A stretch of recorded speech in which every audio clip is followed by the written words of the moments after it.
preventing elbow pain, that is tennis elbow. So, three easy tips on safe lifting for everyday objects. So, basically, what all that means is if you have tennis elbow and you have a problem with lifting everyday objects, we are not talking weights here, though some of the things we'll talk about will be applicable to weights in the gym as well. But if you have tennis elbow, I'm going to give you three easy tips for lifting, safe lifting of everyday objects. Now, this could be your laptop bag, this could be your little kid, this could be your grocery bags, any of the weights that you are lifting and gripping every day. I'm going to show you three easy tips on how to do that to prevent pain if you already have tennis elbow, or to prevent tennis elbow if you are prone to get this problem.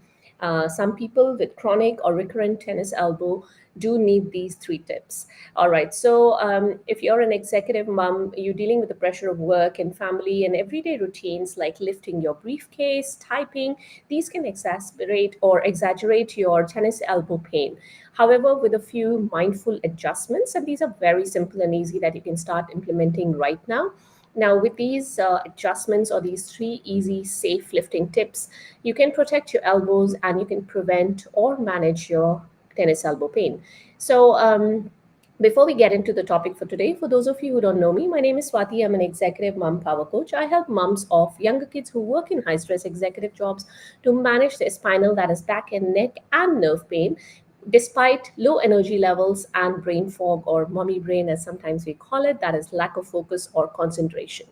Now, I do so by giving you simple exercises, some easy lifestyle adjustments, some different tips and tricks that have helped me in my own pain and adrenal fatigue journey. By adrenal fatigue, I mean low energy levels, lack of focus. I mean, there are lots of symptoms, but these are the ones that I had, and I usually see other moms with spinal and nerve pain who have problems with low energy levels and lack of focus. So that's the one that I address.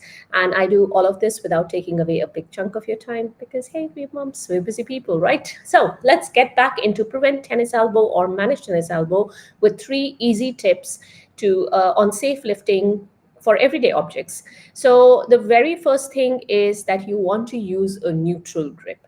Now, whenever possible, use a neutral grip to lift objects. Now, what I mean by neutral, let's simplify and break down this term. So if you look at my wrist here, so okay, let's look at my wrist here. So this is the mid of my forearm here.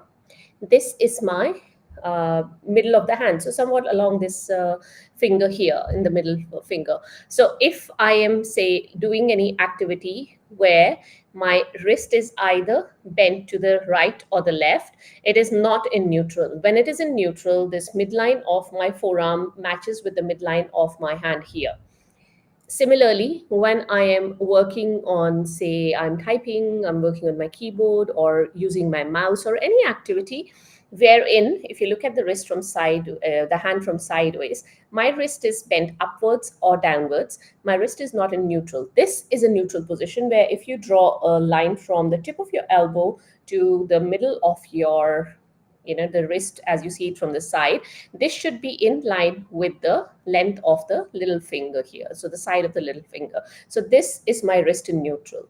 Of course, I understand that you cannot do this all the time. However, try and observe whether your wrist is in neutral in majority of the activities, if not all, right? So what you can do is, suppose you're lifting, most of the people will lift, suppose you're lifting a bag, right, or your laptop bag. Most of the people will lift with the wrist turned down. So try and lift with your thumbs facing upwards. So basically it doesn't have to be up like this, but your thumb is upwards and not sideways. So do you see, when it becomes sideways, it is an automatic reaction. When you have the weight you're holding here, your wrist goes down like this. So try and lift this way.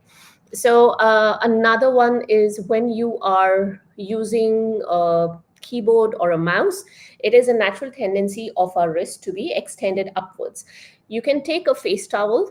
I don't have it here with me, but you can take a face towel, roll it up, put it into the crease of your wrist here. When you do that, there is a support into the wrist here, and then you will be able to use your mouse with the wrist in neutral.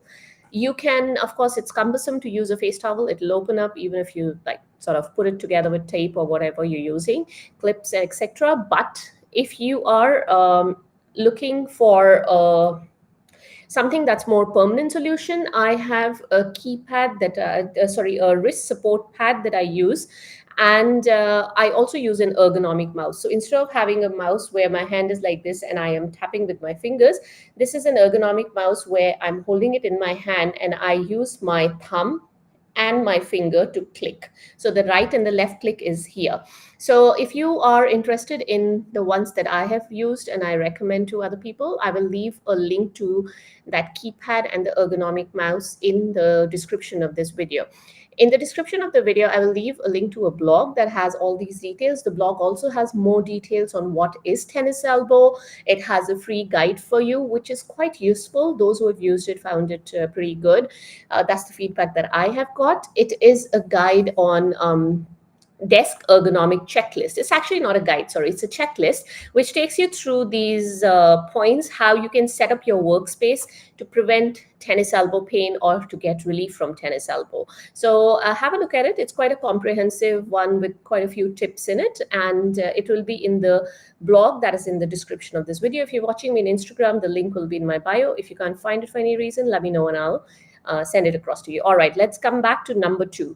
Do not overload your bags. Now, this is something I've been guilty of for years and years as a mom. Well, even as a student, I used to have a very heavy backpack. So I used to fill up everything in there. But as a general rule, your handbag or your backpack should not be more than 10% of your body weight. So if you are, say, 60 kgs, your bag should not be more than 6 kgs. That's also quite a substantial amount of weight that you're carrying there. So have a look at your bag, empty it out. I have done another video on how to carry your bag, your laptop bag, and quite a few other videos on safe carrying of bags and how do you carry your bag when you have neck and shoulder pain, because usually people with chronic tennis elbow also tend to get pain in their triceps and shoulder area. So I will I will leave the link to that in the blog that I have written on this topic. Moving on, lift with bent elbows. Most of the time, especially when I have seen people, when they're carrying grocery bags, their arms tend to be really straight and then they are carrying the grocery bag. Did you see what instantly happened here? When I imagined a weight, my shoulder went up, right? So this will lead to a lot of pain around this area, around your neck, shoulder, and upper back area. Apart from that, it's going to aggravate your tennis elbow problem. If you had it in the past, there's chances of recurrence. If you did not have it, very great, but this is something you want to avoid to prevent tennis elbow. So try and keep your elbow slightly bent, as that's a more happy position for your elbow joint. Just looking at my notes here, yeah, so you're protecting your elbow from that strain, whatever the amount of the weight in your hand, try and keep your elbow slightly bent when you're carrying any weights. So these were 3 tips. However, there are more tips in that blog that I will leave in the description of this video. Have a look at that blog, and there are 2 more points there which are quite useful, and a lot of other things that I talked about just now. So if you have any questions, any comments on today's video, do let me know. I'll be happy to help you out. And if you have any topics to do with the spinal, that is back and neck and nerve pain, and tennis elbow or golfer's elbow pain as well, let me know and I can address them in my next video. Alrighty, I'll see you guys next time.